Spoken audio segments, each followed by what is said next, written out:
नया फिर दिन हुआ पुरानी रात का, करे सो शुक्र हम खुदा की जात का, खुदा की जात का, नया फिर दिन हुआ।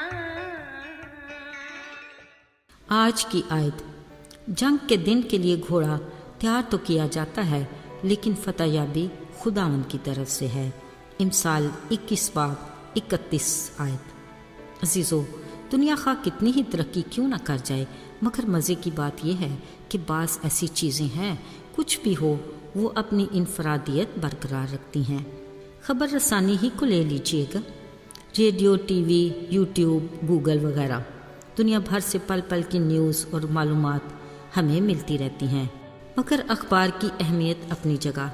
बिलाशुबा आज भी लोग बड़े ज़ौक़ और शौक़ से अखबार पढ़ते हैं।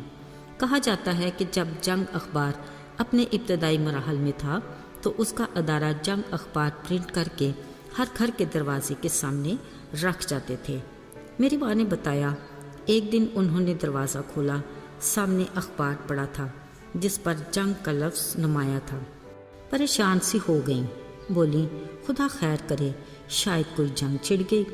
फिर खुद ही प्यारी सी मासूमाना हंसी हंसते बोली, पता क्या चला, अखबार का नाम ही जंग है। असल में लफ्ज़ जंग बज़ाते खुद एक ऐसा एहसास है जिसको सोच कर ही जी दहल जाता है और बयान करने के लिए अल्फाज भी खौफ से मुँह छुपा लेते हैं। खैर, उम्मीद अच्छे की होनी चाहिए, बाकी जो होना है वो होकर ही रहता है। अज़ीज़ो, दुनिया की तारीख़ में अनगिनत जंगों का जिक्र है जो मुख्तलिफ़ हालात में कई तरीक़ों से लड़ी गईं, मगर इन सब का नतीजा एक ही रहा, यानी तबाही और बर्बादी। कलाम मुक़द्दस में भी बहुत सी जंगों का जिक्र है जिनका नतीजा भी यही तबाही और बर्बादी ही रहा, मगर तरीक़ेकार मुख्तलिफ था। मसलन बाज़ औक़ात महज कुछ 100 की फ़ौज ने दुश्मन के बड़े लश्कर को शिकस्त दी। किसी वक्त खुदा की तरफ से फरिश्ते ने दुश्मन के लश्कर में घुसकर उनको ऐसा मारा कि उन्हें उल्टे कदम भागना पड़ा। एक बार तो बहुत ही अजीब हुआ। जंग के दौरान जब तक मूसा अपने हाथ उठाए रखता, इसराइली फ़ौज जीत जाती। जैसे ही थकन से हाथ नीचे जाते, वो शिकस्त खाने लग जाते। फिर जंग में फतह हासिल करने के लिए कुछ मददगारों ने मूसा के बाजू ऊपर उठाए रखने में मदद दी। एक और जंग काहिनों के नरसिंगे फूंकने और लोगों की ललकार से ही जीती गई। मगर एक बात अपनी जगह अटल कि हर जंग की मंसूबाबंदी खुदा की अपनी ही होती। बिलाशुबा कौम इसराइल ने खुद भी कई बार शिकस्त खाई, जिसकी वजह उनकी अपनी नाफरमानी थी।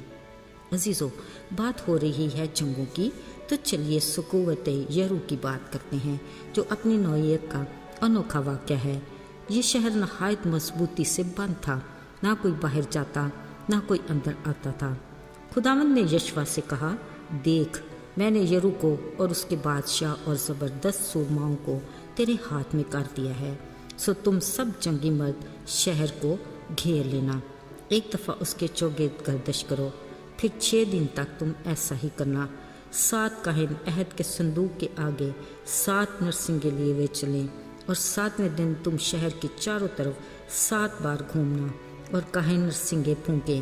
जब लोग नरसिंगों की आवाज़ें सुने तो सब नहायत ज़ोर से ललकारें। तब शहर की दीवार गिर जाएगी और लोग अपने सामने सीधे चढ़ जाएं और शहर पर कब्जा कर लें। खुदा ने यशवा को और भी हदायत दी कि शहर की हर शय को नेस्त कर देना, मगर मखसूस अशिया यानी चांदी, सोना, पीतल और लोहे के बर्तन खुदावंद के ख़जाने में दाखिल करना। और हाँ, राहब और उसके घराने के वो सब जो उसके घर में हों सलामत बचा लेना, क्योंकि उसने उन कासिदों को जिनको तुमने जासूसी के लिए भेजा था मदद की और छुपा के रखा।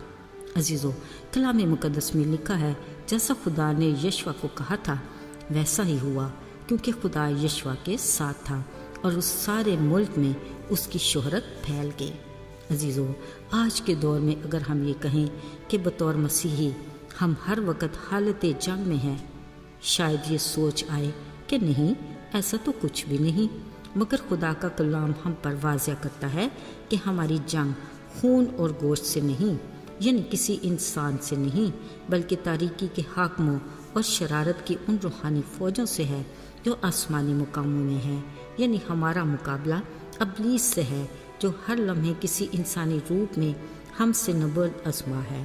ہمارے مقابلے میں خود ہماری ذات اور خواہشات بھی کھڑی ہیں۔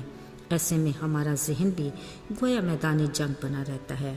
اس بات کا خیال رہے کہ اصلی دشمن ابلیس گھات پہ بیٹھا اس انتظار میں ہوتا ہے کہ کب ہمیں پھاڑ کھائے۔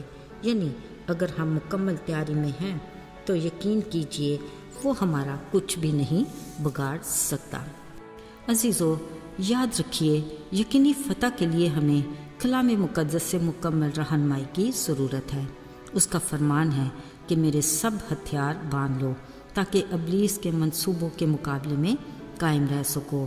اس کے لیے سچائی سے کمر کس کر، راست بازی کا بختر لگا کر، پاؤں میں صلح کی خوشخبری کی تیاری کے جوتے پہن کر، ایمان کی سپر، نجات کا خود اور روح کی تلوار جو خدا کا کلام ہے لے لو، اور ان سب کے ساتھ روح میں دعا اور منت کرتے رہو۔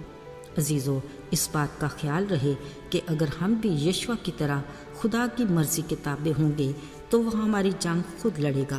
آئیے ہم اپنی روحانی جنگ کی منصوبہ بندی کا مکمل کنٹرول اس کو دیں تاکہ وہ ہمیں اپنی قدرت کے زور میں مضبوط بنائے۔ آئیے دعا کریں۔ اے خدا، ہم تیرے شکر گزار ہیں کہ تو شفیق باپ کی طرح ہماری زندگی کے ہر معاملے میں ہمارا خیال رکھتا ہے۔ توفیق عطا کر کہ ہم تیرے کلام کے مطابق خود کو تیرے ہتھیاروں سے لیس کریں تاکہ ہم اپنے دشمن کا مقابلہ کر کے تجھ میں قائم رہیں۔ یسوع کے قدرت والے نام میں آمین۔